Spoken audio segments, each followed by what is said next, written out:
Assalamualaikum warahmatullahi wabarakatuh. Perkenalkan, nama saya Larasmita, NIM 19016170. Baiklah, saya akan mempresentasikan materi mengenai resensi dan buku yang sudah saya baca dan telah saya resensi, yaitu buku yang berjudul Bidadari-Bidadari Surga, karangan Terelie, dengan penerbit PT Gramedia, diterbitkan pada tahun 2008, tebal buku sebanyak 368 halaman. Selanjutnya yaitu sinopsis novel. Dalam novel ini diceritakan kehidupan keluarga Laisa yang tinggal di sebuah desa terpencil di dekat hutan. Ayah Laisa telah meninggal ketika Laisa masih kecil. Ayah Laisa meninggal karena diterkam oleh binatang buas saat ingin mencari kumbang di hutan. Semenjak kepergian ayah Laisa, ibu Laisa harus banting tulang di kebun sendirian untuk menghidupi kelima anaknya. Melihat hal itu, tergeraklah hati Laisa untuk membantu ibunya.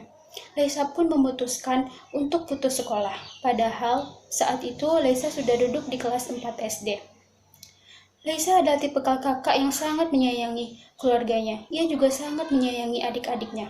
Apapun akan Laisa lakukan untuk kebahagiaan adiknya. Adik Laisa nomor 2 yaitu Dalimunte juga menyadari bahwa keluarganya sangat sulit dalam biaya sekolah, sehingga ia juga memutuskan untuk berhenti sekolah. Tetapi Laisa tidak mengizinkan adiknya untuk putus sekolah, karena bagi Laisa, laki-laki di keluarganya harus berpendidikan tinggi, harus sampai sekolah tinggi, sehingga Dalimunte tidak jadi untuk putus sekolah. Dalimunte adik Laisa adalah anak yang cerdas. Ia pernah menyarankan kepada kepala desa untuk membangun sebuah kincir air agar air dapat mengalir ke sawah-sawah warga. Ide Dalimunte pun diterima dan dilakukan. Ketika kincir air sudah selesai, akhirnya kincir air tersebut bisa mengaliri sawah warga. Laisa juga memiliki 2 adik laki-laki lagi, yaitu Ika Nuri dan Wibisana. Kedua adiknya ini sangat nakal, tetapi Laisa tetap menyayangi adiknya walaupun adiknya nakal. Laisa juga memiliki adik bungsu perempuan bernama Yasinta. Dia sangat baik, manis, dan agak sedikit manja. Pada suatu ketika, datanglah mahasiswa KKN ke kampung Laisa. Mahasiswa KKN mensosialisasikan tentang cara budidaya tanaman stroberi.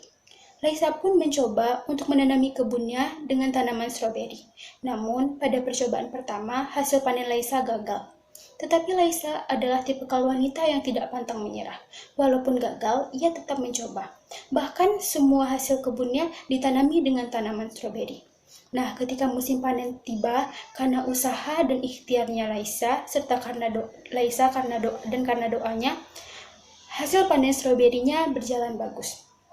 Hasil panen stroberi Laisa bagus-bagus, sehingga terjual mahal di pasaran. Semenjak saat itu, kampung Laisa ditanami oleh tanaman stroberi. Bahkan di kampung Laisa juga didirikan pabrik pengalengan stroberi. Kerja keras dan kegigihan Laisa serta pengorbanan dan keikhlasan Laisa selama ini terbayar sudah. Keempat adik-adik Laisa telah sukses. Bahkan mereka telah belajar di perguruan tinggi yang sangat bagus, dan bahkan mereka juga sudah sukses dalam karirnya dan tinggal di negara-negara yang berbeda. Dan ketika saat itu, datanglah waktu untuk adik-adiknya menikah. Tetapi adiknya tidak ingin menikah karena ia tidak ingin mendahului Laisa. Tetapi Laisa tetap memaksa adiknya dan berkata bahwa ia tidak apa-apa. Dia berkata adiknya harus tetap menikah. Dia tidak apa-apa untuk dilangkahi. Karena dipaksa oleh Laisa, akhirnya ketiga adik laki-lakinya pun menikah dan telah berkeluarga masing-masing. Selanjutnya, adik bungsu Laisa yaitu Yasinta. Yasinta juga tidak ingin melangkahi Laisa, karena dia berpikir bahwa Laisa sudah dilangkahi oleh ketiga kakaknya, dan tidak patut jika ia menjadi yang keempat untuk melangkahi kakaknya, sehingga ia tidak ingin menikah sebelum Laisa menikah. Ternyata selama ini Laisa mengidap penyakit kanker, tetapi ia tidak ingin memberitahu keluarganya karena ia tidak ingin keluarganya bersedih. Suatu ketika Laisa memanggil keempat adiknya untuk pulang. Ia meminta adik bungsunya untuk segera menikah di hadapannya, tetapi adik bungsunya tidak mau. Laisa pun berkata bahwa ia ingin melihat adik bungsunya menikah di hadapannya. Akhirnya, adik bungsunya pun mau menikah di hadapan Laisa. Setelah ijab kabul adik bungsunya selesai, Laisa pun menghembuskan nafas terakhir. atas pengorbanan Laisa, kasih sayangnya dan ketulusannya. Laisa adalah satu bidadari yang sangat dirindukan surga. Selanjutnya yaitu kelebihan novel. Kelebihan dari novel ini adalah di novel ini kita banyak mendapatkan pelajaran mengenai kekeluargaan, kasih sayang, ketulusan, ikhtiar, dan kerja keras.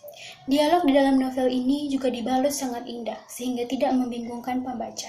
Adapun kekurangan dari novel ini, ada terdapat beberapa kata asing yang agak sulit untuk dimengerti pembaca.